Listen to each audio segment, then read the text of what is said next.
Baruch Hashem, we are in unbelievably amazing times. The complexity of what's happening, the amount of factors of what's going on right now, all simultaneously is profound to consider.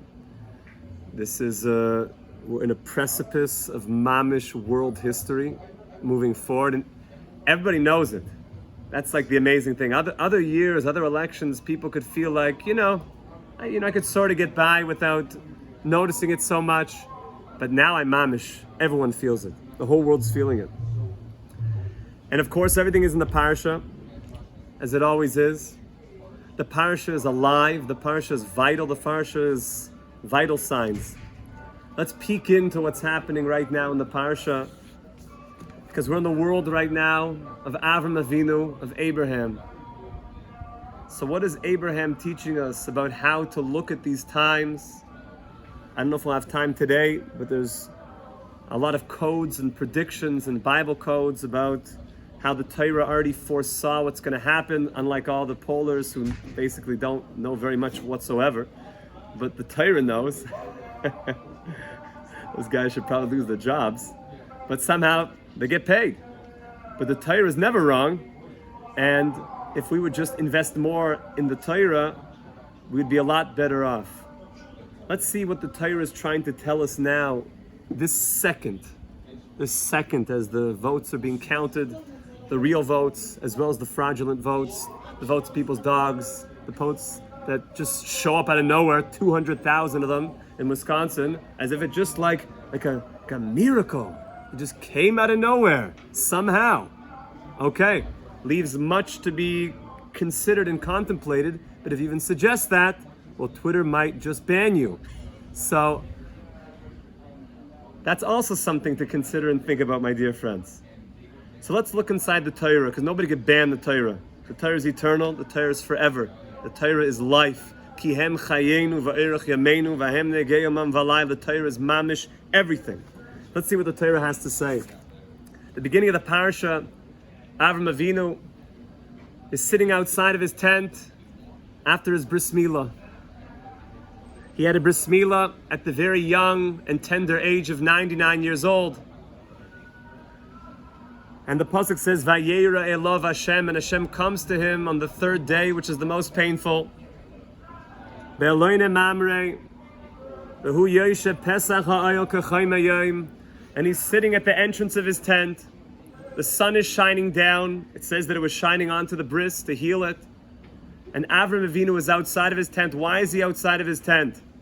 Because he's saying, I want some guests. I need some guests. Please, I'm dying to just bring a few people into my house to have a shtickle chassidische verbringen.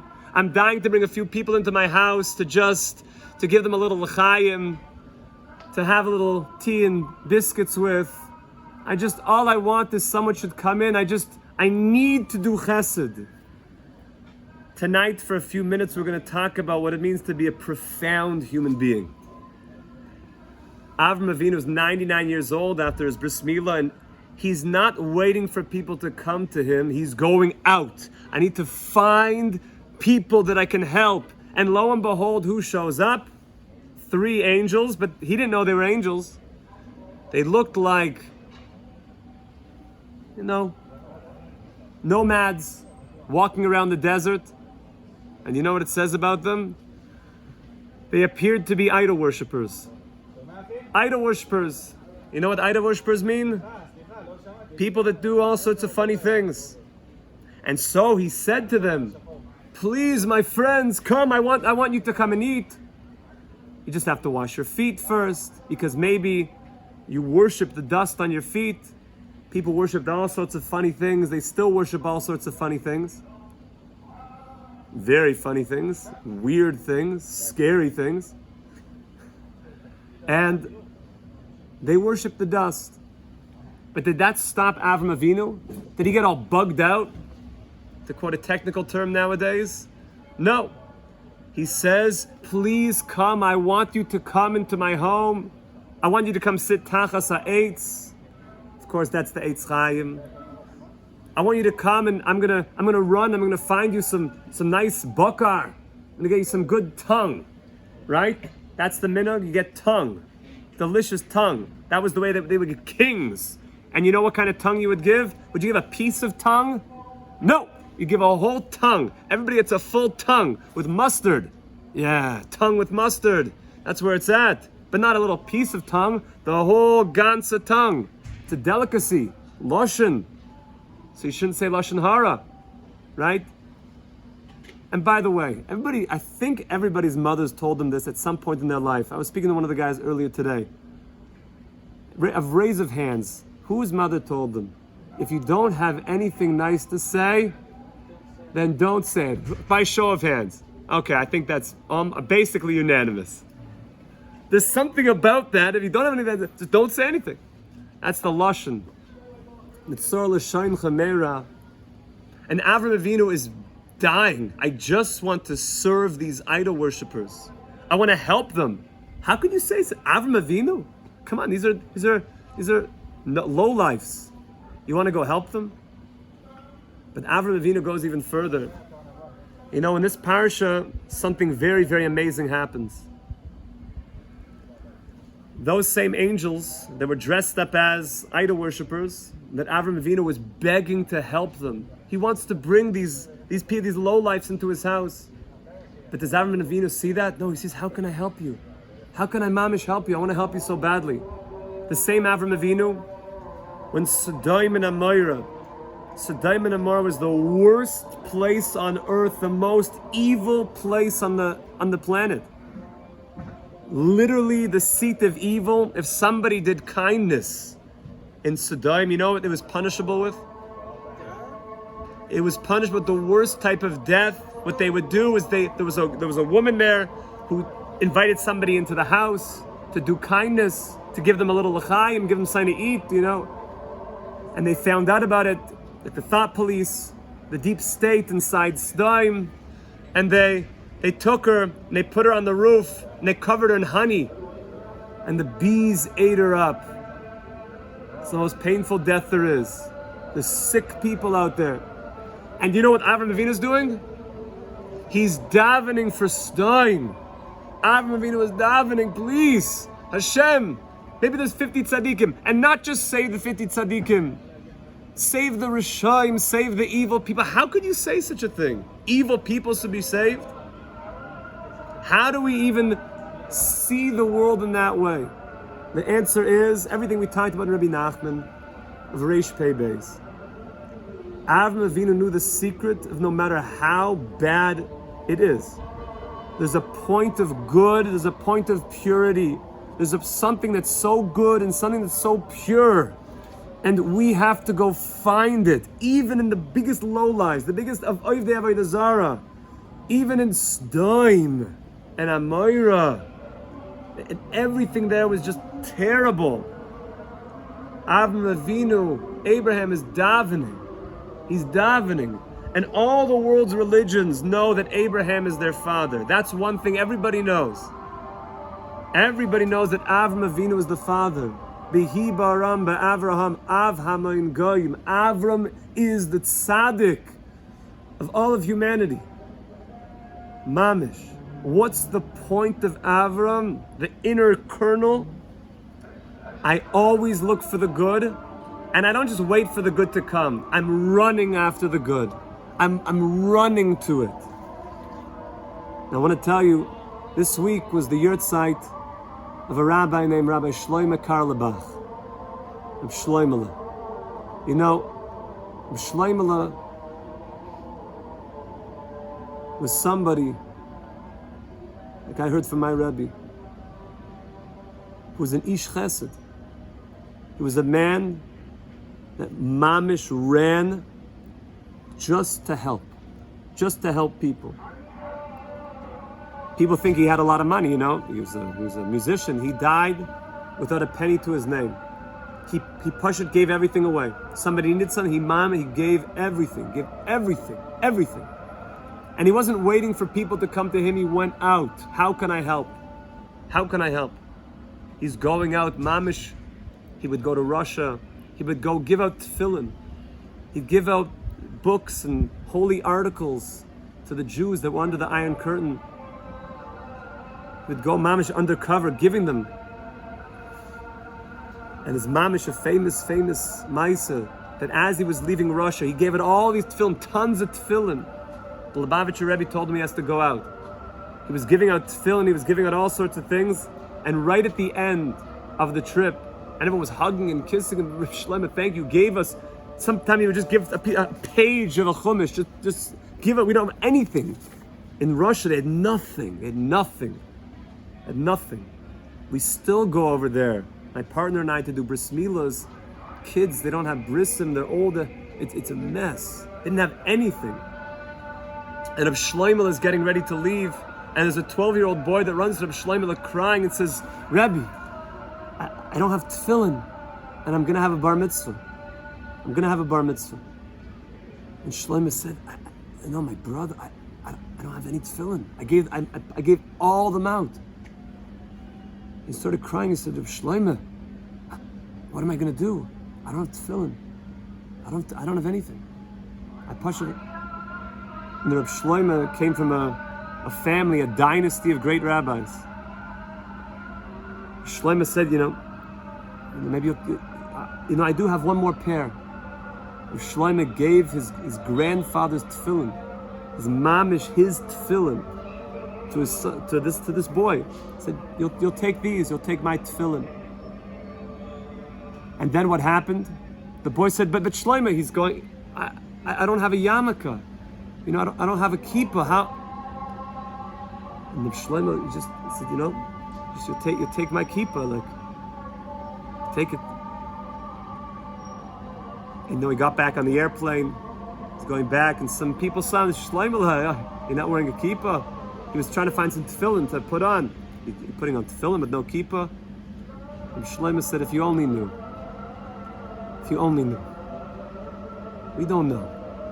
But there's people out there that are living that world of Avram Avinu. One time my Rebbe was with Rabbi Shlomo in the old city here, and there was a Jew. He was known that he didn't really have much. He used to draw people's portraits, like they do in the fair. And he was very poor, but he would, you want a portrait? Pay a few dollars. He would draw your portrait. And he came up, one of his last concerts. He was here in the old city.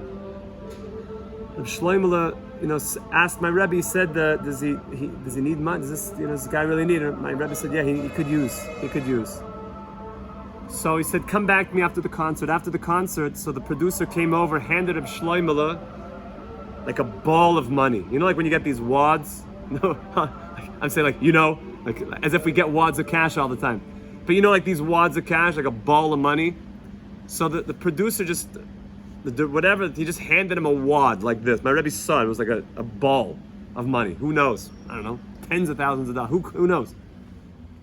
And right away this Yid came over and said, Shlomo, my brother, can you help a little bit? My Rebbe said he went into his pocket. He took out the ball of money. He didn't count it. He just said, here you go, brother. Who knows? Maybe he fed him for the whole year, maybe 2 years. Who knows? We don't know. There's certain people that chesed, this point of chesed, and they're looking for chesed. All the time they just want to do chesed. They're yearning for chesed. They have an eye for chesed. It says in the Mishnah, you should be from the students of Avram Avinu. You should be running after chesed, yearning. I want to be from Avram Avinu's base medrash. I want to learn from Avram, not from Bilam. I want to learn from Avram Avinu. I want to be like Avram Avinu. Avram Avinu is everything. Avram.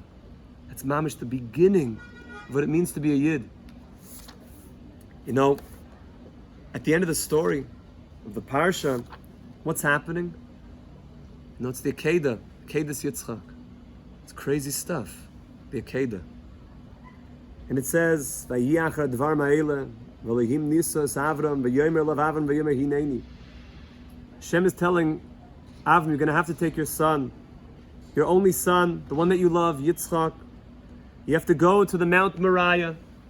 Mamish right here. This is it, Yidden. Right here. Va'aleu sham li'oila. You have to put your son up on the altar, on the mountain, that I will tell you. Vayashkem Avram baboyka. Did he wait? Was he shluffing that next morning? First thing in the morning, Avram is getting up, even though it goes against all of his logic. But Hashem, you promised me that through my son there's going to be an eternal nation, like the stars of the sky, the sand of the sea, you and I, Chevra, an eternal nation. It's going to outlive everything. Eternity. We're going to outlive everything. So Avram is thinking, how could this be? But his intuition knows that Hashem, you're one. And he gets up early in the morning and he takes his chamor, v'yachvoish es chamoiroi. And the Sfarim HaKadoshim explain, what does it mean, v'yachvoish es chamoiroi? And he saddled his donkey. Chavosh means to tie it down. He saddled. Chamor means his chumrius, his physicality. He tied down the lower desires that was thinking, how could this be? Hashem promised me and making kashas. He tied that down. His chamor, his donkey self, his monkey self, he tied that down. He went to a higher state of consciousness. And he took the two lads that were with him. Of course, that's referring to Eliezer and Yishmael. And it was the four of them, with Yitzchak, Avram, Yishmael, Eliezer. And they took all the wood. They took the wood that Isaac is going to be bound upon, and they went to that place. And on the third day, Vayisa Avram es Einav, and Avram looked up. His mamish coming from here. He looked up and he saw the mountain. Vayera samakom merachak. He saw the mountain. Why does it say he saw it? Look at Rashi. Ra onan kashar lahar. He saw a cloud there. He saw the Shechina. He saw the godly presence on this mountain. Vayomer Avram el Ne'arav, and he told Eliezer and Yishmael, Shavu lachem poim achamor. You guys stay here with the donkey, and Yitzhak and I are, we're heading up there. So the question is, why did they come? Why are they staying with the donkey? Like, what's up with that? With the donkey? The answer is, it says in the Zohar, that they saw something. When they looked at this mountain, they saw Hashem's light on this mountain, but Yishmael and Eliezer did not see the light. And the Zohar says, what does it mean, a light? It means Hashem will show you things in this world. He's going to guide you. He's going to guide you on different road point and posts along the way. He's going to guide you. He's going to start putting little notification bells in your head. Oh. And if you see something, if you see it, it means that was meant for you. And not all of us will see the same thing, but you see something. There's something that speaks to you. It means Hashem is talking to you be'emes. He's talking to us all the time. Like the Kotzker Rebbe said, Hashem is everywhere. They asked him, if Hashem is everywhere, then where do you find him? He said, wherever you let him in. Hashem, of course, is everywhere. He's speaking to us all the time, but it's only relevant if we let him in to our heart. So you'll only see the things that are relevant to you, that you're a master over those concepts. Eina or nigla ela al balav. And Avram Avinu is seeing this light. What does this mean, Chevra? It means you're going to see a lot of things in life. A lot of things. And if you see something, it means you have a mission to take care of it. You see a guy around that's a little bit low, and not anybody else notices. You go help him. You go pick up that yid. You be the Avram Avinu. Reach out and go. Don't wait for him to come and ask for help. You make a move. Mamish. You see this person needs something, go. But nobody else. You see a project idea. You see something the world needs. Those are notifications that are coming to you specifically now, to go do something now, right now. When you finish this shir, now, to start something that popped up in your head, something that came up that I have to do now. But what's happening in this election, what's happening in the world, something that's coming up for you, that you're hearing a message, you're seeing the makoim, you're seeing something. The Mokum is Hashem is talking to us every second. We have to have this eye of seeing the good. Any person going to see him, these are Abraham, these are idol worshippers. You're going to let them in your house? Yeah, I can help them. I can help them. Sodom? These are evil people. You know what it says? You know what came out of Sodom, Chevra? Light. Avram is davening for light. Come on, light was already done. He got involved in the casinos in Sodom. You know, it was like Vegas over there in Sodom. It was Gevaldik, Mamish, all the taivas you could want. All the taivas. It's like dripping with taivas. Light? Yeah. And what happened with light? His daughters. Crazy stuff. We'll talk about it another time. But what came out of that? Moav. What came out of Moav? Great-grandmother of King David, Ruth. Ruth HaMoabiyah is coming out of Sodom. Sodom. And Avram Avinu sees into Sodom. And Chazal say that where is Mashiach found? Where is the Messiah found? And it answers in Sodom, the lowest swamp creatures. It's in Sodom. Mamish. Sodom is the acronym Soid David Mashiach. The secret of David HaMelech, the secret of King David is found in the Sodom of this world, is found in the low lives of this world. There's a spark there, there's something there. In the world of Avram Avinu, we're going to get to Yitzchak next week, but the world of Avram Avinu is seeing the toiv, seeing the good, mamish. I just want to end with one more story about Rabbi Shlomo. Rabbi Shlomo, he used to go around with these chevra, you know, called the holy hippies, you know, the hippolas. And these are Gavaldik, you know, this is the 60s and stuff, you know, the 60s and 70s. The 60s was a crazy time. We're talking about, you know, the Merry Pranksters and like, you know, Ken Kesey and you know, the chevra over there. It was, you know, when LSD was just starting to, you know, get rolling. It was wild stuff. And the electric Kool-Aid was flowing. It was a crazy time. And you should know, a lot of people wrote off these guys. By the way, most of the hippie movement were Jews. Because they felt so bogged down by the 50s of all the gevura of being locked in to working for the man and TV dinners and everything that came with the 50s. Believe it to beaver, like, honey, I'm home. And everything had to be perfect. And if a woman's lemon chiffon cake wasn't like perfect, then it was like major anxiety. And these hippolas just said, this is not it. But they went too far the other way. And they didn't feel like they had rabbis that could talk to them.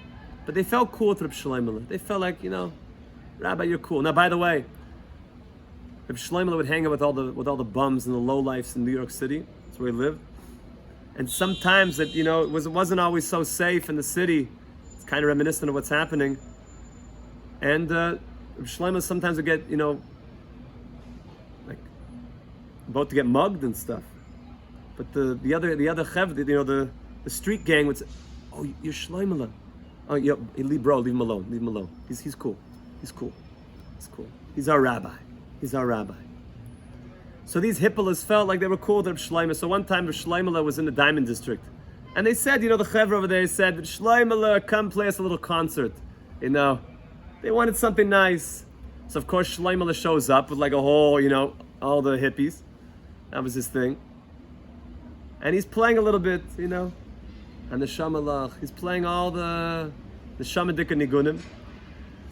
And one of the guys afterwards says, you know, Shlomo, like, you know, we like your music and stuff, but like, why do you have to bring the hippies all the time? You know, like, what's up with that? You know, you gotta hang around with these low-life guys. You know, you're cool, and you know, we know that you know Torah and you hang out with the Aaron Cutler, but like, what's with the hippolas? So he said to the guy, he said, you know, you deal in diamonds, right? Yeah. You ever throw out a diamond? Throw out a diamond? Are you kidding me? Maybe it's not, maybe it's dirty. You throw those out, right? He said, Shlomo, we don't throw any diamond out. We'll work on it, we'll fix it, we'll cut it, we'll polish it. A diamond is a diamond. So Reb Shlomo said, you know, these are my diamonds. These are my diamonds. I know you don't understand that, but I see them as a diamond. I see the mamish through the eyes of Avram Avinu, that there's something in there. There's something in there that's calling to be spoken to. There's something in there that's calling to be brought back, to be brought home, to be seen as something more than just the external. We have to look at everyone like this. Our wives, our kids, our parents, our siblings. We should be zaycha to the Torah of Avram Avinu, to see the world in the way of Avram Avinu. And if we see the world in the way of Avram Avinu, we could pray for everybody. We're going to bring all of humanity home under the Torah, which is eternal. And we should be dancing mamish today, hayoim, with Mashiach, the building of the Beis HaMikdash, b'mehera v'yameinu, amen v'amen. A wonderful Shabbos, chevra.